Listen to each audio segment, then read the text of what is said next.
Vous écoutez Europe 1 et il est presque 9h30. Le journal des médias avec Thomas Joubert. Bonjour Thomas. Bonjour, à la une ce matin, une apparition de Valérie Trierweiler ce soir à la télévision. La série américaine Les Experts renouvelée pour une 14e saison. Et puis France 2 va faire appel à tous les animateurs récents d'Interville pour les 50 ans de l'émission. Et encore vivant surtout. On commence avec une invitée exceptionnelle ce soir au grand journal de Canal+. Oui, et on reparle de la journée internationale de la trisomie 21. Valérie Trierweiler sera effectivement sur le plateau de Michel Denisot dans la première partie du grand journal ce soir à 19h. Une présence exceptionnelle à l'occasion de cette journée. La compagne de François Hollande est très impliquée dans cette cause. Elle viendra en parler avec d'autres personnalités engagées dans le traitement de la maladie.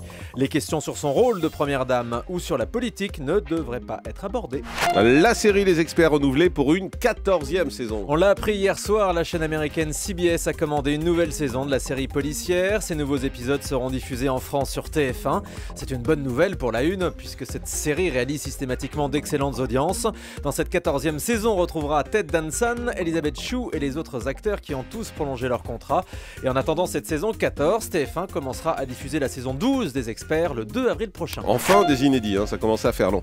Parce que non seulement c'est pas inédit, mais en plus c'est dans le désordre. Autre série américaine, Body of Proof, diffusée depuis la semaine dernière sur M6. Tous les jeudis soirs, M6 propose cette nouvelle série avec dans le rôle principal Dana Delany. Elle joue le rôle d'une médecin légiste qui fait parler les cadavres. Dana Delany, on l'avait vu dans les dernières saisons de Desperate Housewives. Elle jouait un rôle récurrent aux côtés de Terry Hatcher, Eva Longoria, Felicity Huffman et Marcia Cross. On lui a demandé au micro d'Europe 1 si elle avait des nouvelles de ces Desperate Housewives.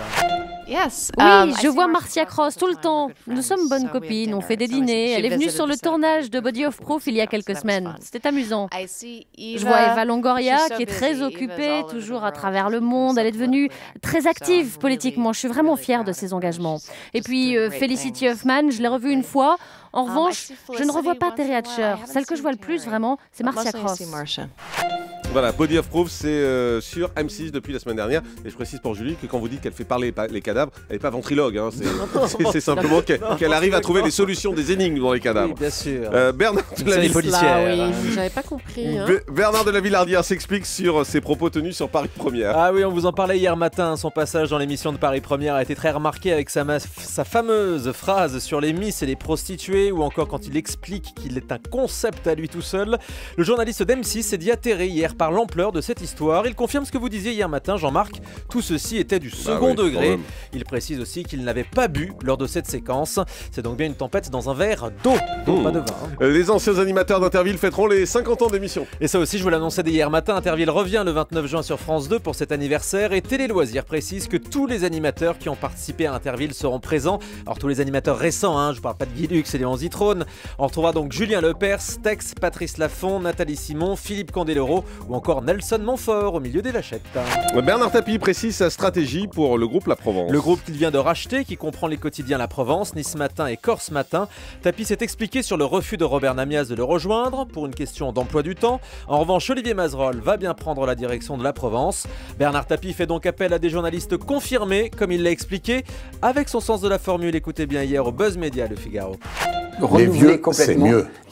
Quand Mazerolle ou quand Namias a besoin de joindre un ministre, le président de la République ou Nicolas Sarkozy ou je ne sais quel patron du MEDEF, il le fait. Il faut des gens qui ont la bouteille qui leur permet d'avoir ce carnet d'adresses. Alors, des Parisiens qui sont munis de ce carnet d'adresses, qui sont dans des grands médias comme les vôtres, c'est pas sûr que j'arrive à les intéresser à venir à Nice. Mais quand on est justement enfin, qu'on a passé le plus dur de sa vie sur Paris, ça peut être sympa de venir un peu loin. Les vieux, c'est mieux. Je retiens cette expression. Belle expression. Les séries françaises s'exportent à l'étranger. La chaîne britannique Channel 4 vient d'acquérir la série de Canal+, Les Revenants. C'est la première fois depuis 20 ans que les Anglais diffuseront une série française. Les Revenants qui a également été vendue en Suède, aux Pays-Bas, en Israël, en Turquie et même en Nouvelle-Zélande. Et puis autre production française, Crossing Lines, qu'on verra bientôt sur TF1 avec Donald Sutherland et Marc Lavoine. On a appris que la série serait diffusée cet été sur NBC aux États-Unis. Et puis Hugh Glory alias Dr House sort un nouvel album. Dr House, vous le savez, c'est pas Mickey Mouse. C'est l'interprète du célèbre docteur qui est également un crooner. Son nouveau disque sort le 29 avril prochain en France, un album de reprise de grands standards comme celui-ci. Unchain my heart, baby let me go. Unchain my heart. Vous avez reconnu la chanson, Julie. Oui, mais il chante un peu du nez, non? C'est un crooner. Ah, c'est ça. Un crooner, ça chante du nez. Bah, je sais pas. D'accord. Demandez à Christophe Ondelat. D'accord. Donc l'album de Hugh Laurie sera Didn't It Rain, ça sortira fin avril. Merci. Il y a déjà Ray Charles et Joe Cocker sur le coup de cette version. Exactement. Une troisième n'était pas nécessaire. On termine avec le chiffre du jour. Et on va rester dans la musique. Je suis crooner, moi aussi. 141 188, ça c'est le nombre d'exemplaires de l'album des Enfoirés vendu en seulement 2 jours ce week-end. Après la diffusion de l'émission sur TF1, le disque se retrouve directement en tête des meilleures ventes et ça c'est une excellente nouvelle pour les Restos du Cœur, puisque je vous rappelle que chaque CD et DVD acheté permet de financer 18 repas pour les restos. Merci beaucoup Thomas Joubert.